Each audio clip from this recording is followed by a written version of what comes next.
আসসালামু আলাইকুম এভরিওয়ান। তো আপনারা সবাই কেমন আছেন? আজকে আমি করলা ভাজি তৈরি করব। তো দেখুন, করলা কিন্তু আমাদের শরীরের জন্য খুবই উপকারী।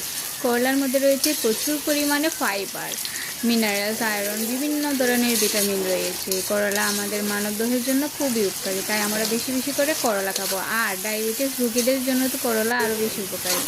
তো বেশি বেশি করে করলা খাবেন। করলা দিয়ে জুস খাওয়া যায়, করলা দিয়ে ভাজি খাওয়া যায়, ভর্তা খাওয়া যায়। তো আজকে আমি আপনাদের সামনে ভাজি রেসিপিটি তুলে ধরেছি। তো দেখুন, পেঁয়াজ মরিচ দিয়ে তেলের মধ্যে ভাজি করে নিচ্ছি।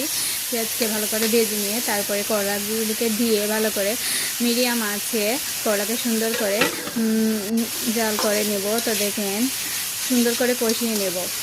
তো ভালো করে কষাতে হবে অল্প আছে। তো করলা আমরা বেশি বেশি করে খাবো। করলা খেলে শরীরের জন্য খুবই উপকারী।